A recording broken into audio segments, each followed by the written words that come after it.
People are dying because people are being given license who do not know how to read, who do not know how to drive, who do not understand the road codes of Jamaica, who do not abide by the road codes of Jamaica because they do not understand it in the first place. Just like on YouTube, figure your brain some new food. Hello people, and welcome back to the channel. If this is your first time on the channel, a special welcome to you. I ask that you check out the rest of my videos. If you like what you see, give them a thumbs up, leave a comment, but more than anything, I'm asking that you subscribe to the channel. Today I'm going to be discussing what can we do about the road fatalities in Jamaica.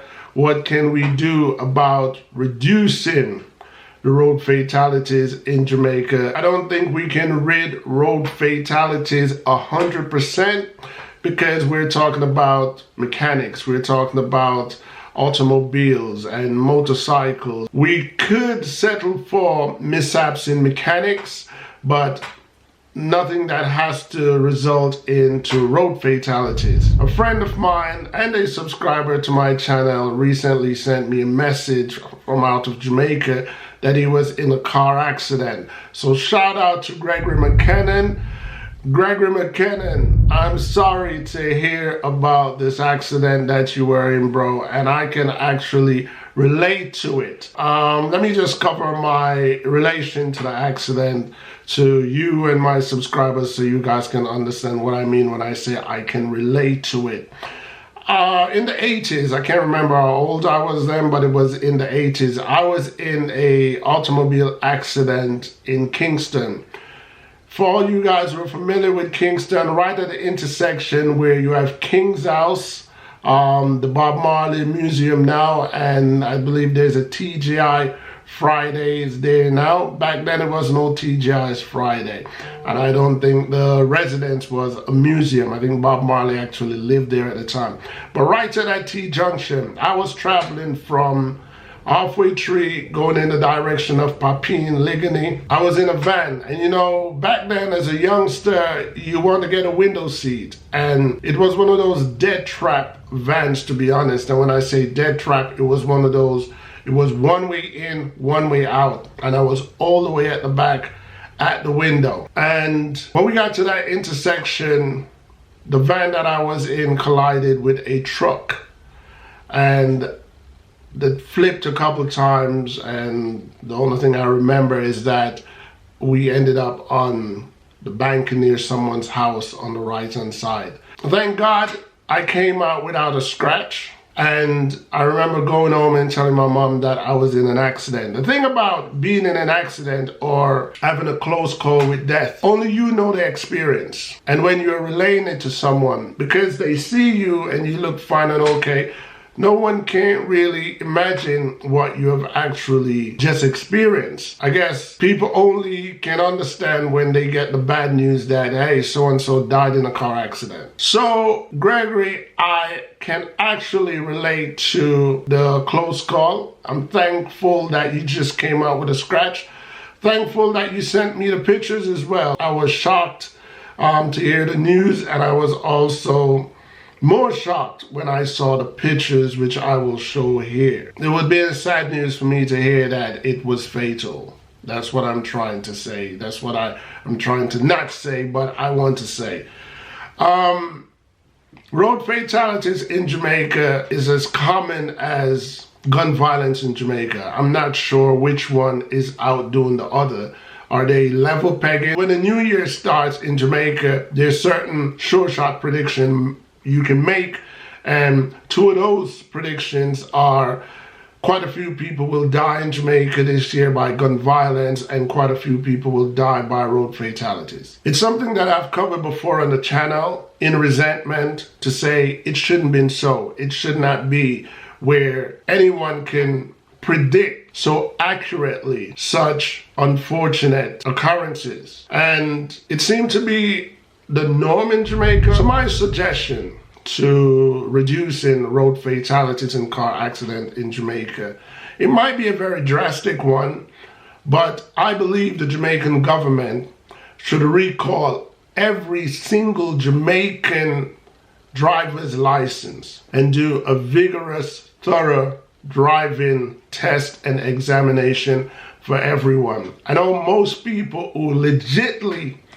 earn their driver's license is saying that's not fair and that wouldn't be fair because I went through the right ropes to get my driver's license. In this case, the good have to suffer for the bad. So my suggestion would be for every driver, every license that is issued in Jamaica to automatically become a temporary license, and every driver who has a license can still drive, but within, say, the next 6 months, they would have to go back for a theory test and an actual driving test in Jamaica, where the Jamaican government has appointed trusted people to make sure that these people actually took the driving test, actually did it a thorough way and did not buy a license. Because that is the problem. The problem is purchasing license.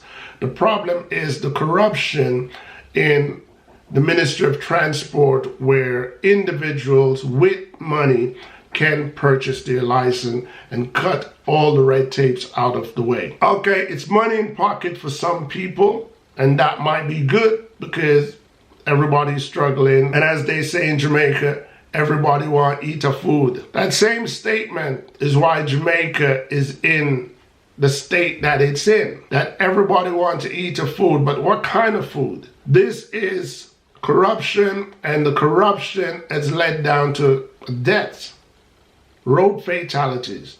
People are dying because people are being given license who do not know how to read, who do not know how to drive, who do not understand the road codes of Jamaica, who do not abide by the road codes of Jamaica because they do not understand it in the first place. So I blame the issuance of purchase license. In my last video, I was reasoning with one of my subscribers, Creative Pragmatic, a subscriber who seemed to be very intelligent and level-headed, and we were talking about how to have Jamaica move forward in a successful way. And his suggestion was, to begin with, we have to cut out the corruption, starting with the citizens. Every citizen, for example, who accepts a license that he or she is paid for, you're contributing to the corruption. You are aiding that method, that way, to continue to strive in Jamaica. And by you doing so, you're contributing to the road fatalities. You're contributing to the deaths of mothers, fathers, brothers, and sisters on the Jamaican road. It is a part of the Jamaican culture. I've seen it, I've experienced it, where it's like they have this thing called do road. And do road is more like if you're driving a car and you are following the speed limit, you're not really doing road. You're supposed to press gas and you're supposed to leave Kingston and reach Montego Bay in an hour or less. And that is a good thing in the Jamaican culture. And that's where it's also going wrong, because we're idolizing, we're sensationalizing speeding above the speed limit. And I don't even need to get into corrupt cops who might spot you breaking road rules and taking money as bribery. So all that needs to cut out. It's not wishful thinking, it's possible. The likeliest way for it to happen, in my opinion, is to start by recalling all the driver's license in Jamaica. For all those who have earned their driver's license in Jamaica the right way, who have sat the theory test and have done the practical and only pay the legal fees, the required fees, and nothing more. Consider it as you guys contributing to the betterment of the society. If you pass the test once anyway, there's a high chance that you will pass it again. That is my suggestion. That is something that the government of Jamaica needs to consider. If the government of Jamaica truly cares about road fatalities in Jamaica and truly want to reduce road fatalities in Jamaica, by the government doing nothing about it is inadvertently condoning it and promoting it. Even though we can't predict what will happen tomorrow or what's one's fate in this world and how long one should be alive by God's will, we have no control over that. We could take all necessary precaution to preserve life, and taking measures to reduce road fatalities in Jamaica would be one step in preserving life. Anyway, people, that's pretty much all I have to say about this issue today. Forgive me if I sound croaky. It started from yesterday, and I was wondering what was going on with my throat, but this morning I realized what it's all about, because I was out and about the day before, and then I woke up this morning and it was just snowing. April and it's snowing. Crazy, right? As you guys know on my channel, I accept thumbs up and thumbs down, agreement and disagreement, because at the end of the day, people, each one teach one. You've reached the end of my video, and that in itself is a support that I truly appreciate. Other ways that you can support this channel is by giving this video a thumbs up. But the most important way to support my channel is to hit that subscribe button so you do not miss out on any of my future uploads. The third way to support this channel is to go to my Teespring account and purchasing any of my merch.